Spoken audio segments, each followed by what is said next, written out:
Assalamualaikum warahmatullahi wabarakatuh. Perkenalkan, nama saya Ilham Aziz dengan NPM 2335194. Kali ini saya akan membahas tentang UAS Machine Learning.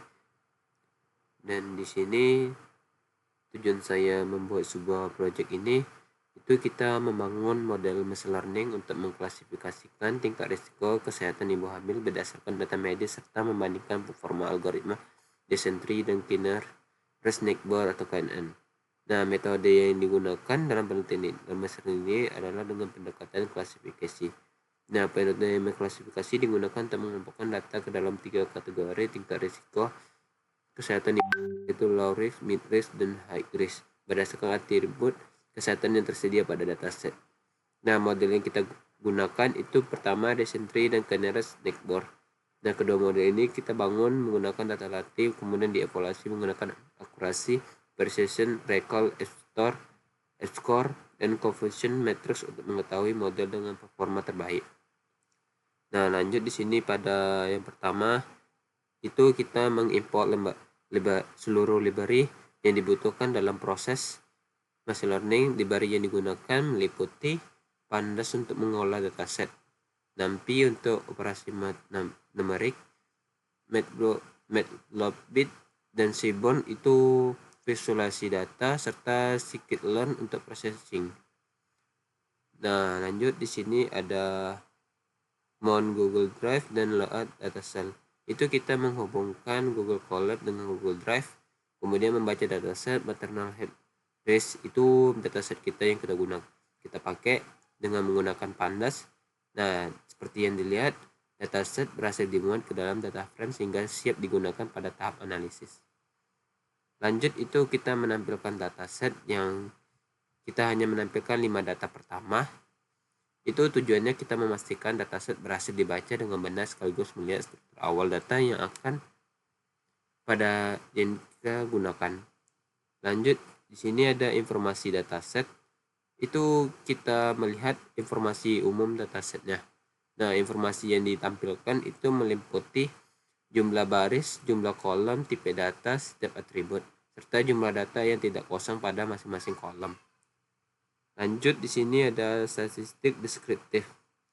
Nah, itu kita menampilkan statistik deskriptif dari setiap atribut numerik.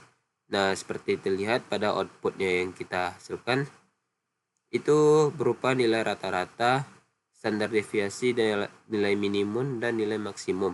Nah, statistik ini juga memberikan gambaran awal mengenai karakteristik dan penyebaran data sebelum dilakukan proses processing. Lanjut di sini ada pengecekan missing value. Nah, itu kita melakukan untuk mengetahui apakah terdapat data kosong pada setiap atribut sehingga dapat dilakukan penanganan sebelum proses machine learning. Lanjut di sini ada pengecekan data duplikat. Itu kita memastikan tidak ada data yang berulang sehingga kualitas dataset tetap dijaga sebelum dilakukan proses pemodelan. Lanjut di sini ada distribusi target. Nah, yang itu tuh adalah visualisasi distribusi kelas target menggunakan grafik batang atau konplot. Nah, ini kita bertujuan untuk melihat jumlah data pada setiap kategori risk level, yaitu low risk, mid risk, dan high risk. Itu hasilnya berupa grafik batang yang menunjukkan distribusi masing-masing kelas sehingga dapat diketahui apakah data tersebut memiliki distribusi yang seimbang atau tidaknya. Oke.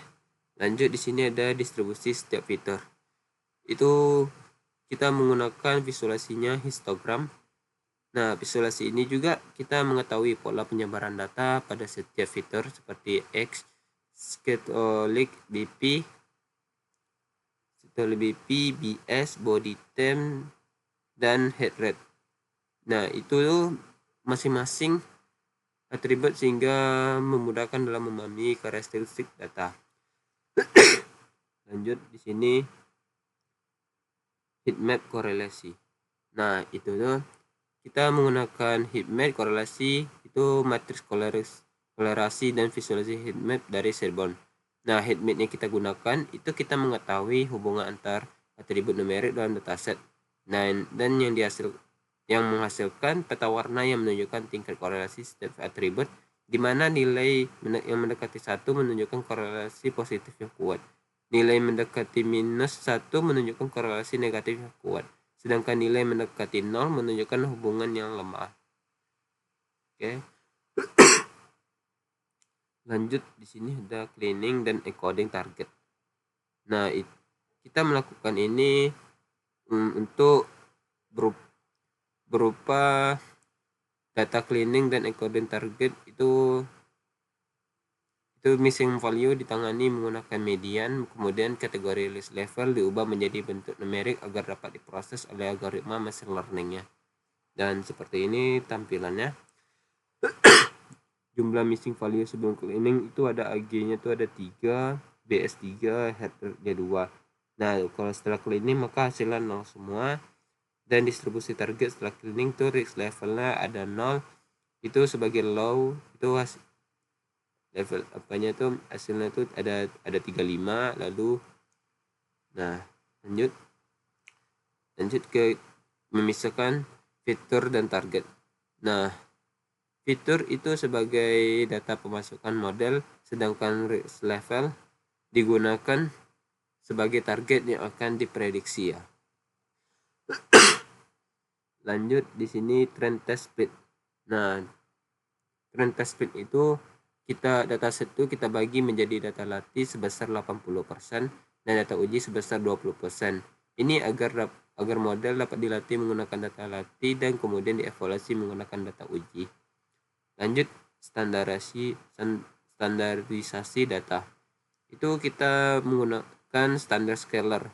Nah, tahap ini juga kita penting untuk terutama untuk algoritma Kinner-Snakeber atau KNN, karena algoritma tersebut menghitung jarak antar data sehingga seluruh atribut harus berada pada skala yang sama.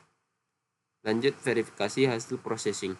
Itu kita menampilkan data sebelum dan sesudah standarisasi.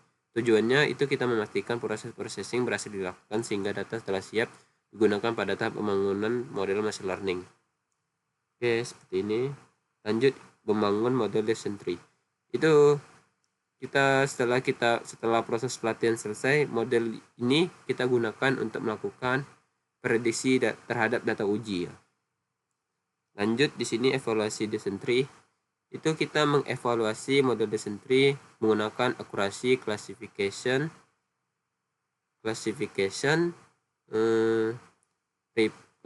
report dan confusion matrix sehingga dapat diketahui seberapa baik model melakukan klasifikasinya. Oke, lanjut, membangun model KNN. Nah, ini model latih ini kita gunakan data yang telah distandarisasi, kemudian kita gunakan melakukan prediksi dan data uji. Lanjut, di sini evaluasi KNN. Itu kita lakukan evaluasi terhadap model Kinner-Snakeber atau KNN menggunakan akurasi, classification report, dan confusion matrix. Nah, classification report, hasil evaluasi kita ini untuk mengetahui kemampuan model dengan mengklasifikasikan tingkat risiko dalam mengklasifikasikan tingkat risiko kesehatan ibu serta berbagai dasar untuk dibandingkan dengan model decision tree. Nah, output yang kita hasilkan ini itu berupa nilai evaluasi dan visualisasi confusion matrix untuk model KNN. Lanjut, untuk perbandingan performa model. Itu kita lakukan menggunakan metrik akurasi, precision, recall, dan F1 score. Nah, yang hasilnya itu kita bisa lihat perbandingan sehingga dapat kita ketahui algoritma mana yang memberikan performa terbaik pada dataset maternal health risk. Oke, lanjut, di sini ada prediksi menggunakan model terbaik. Nah, ini kita model terbaik kemudian kita gunakan untuk melakukan prediksi pada data uji. Nah, output yang kita hasilkan ini itu berupa tabel yang menampilkan perbandingan antara nilai aktual dan prediksi sehingga dapat diketahui tingkat ketepatan model dalam melakukan klasifikasi.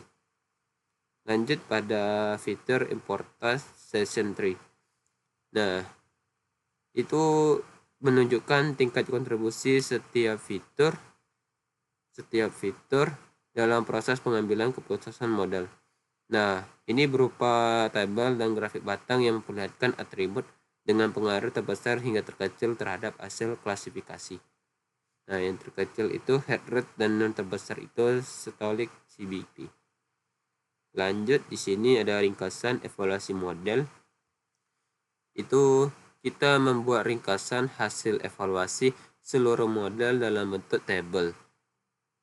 Nilai akurasi, precision, recall, F1 score itu kita menampilkan dalam bentuk persentase sehingga lebih mudah dibaca dan dibandingkan. Setelah itu ditampilkan pula algoritma dengan nilai akurasi yang tertinggi sebagai model yang terbaik. Oke, lanjut di sini kesimpulan yang kita pada proyek ini itu yang pertama, dataset maternal high risk itu berhasil diperoleh melalui tahap data cleaning, encoding, pembagian data latih dan uji, serta standarisasi data. Lanjut, itu dua algoritma machine learning kita gunakan, Descent-Tree dan Keneres Network tadi. Nah, hasil evaluasi menunjukkan Descent-Tree 78,95% dan N 78,9% juga. Nah, berdasarkan hasil evaluasi, algoritma dengan format terbaik adalah Descent-Tree. Lalu, model terbaik dapat dimanfaatkan untuk membantu proses klasifikasi tingkat risiko keselamatan ibu berdasarkan data medis yang tersedia. Lalu, hasil penelitian menunjukkan bahwa pemilihan algoritma yang tepat berpengaruh terhadap tingkat akurasi klasifikasi pada dataset maternal health risk. Oke, hanya itu saja dari presentasi pada proyek UAS Machine Learning kali ini. Kalau ada salah kata mohon dimaafkan. Wassalamualaikum warahmatullahi wabarakatuh.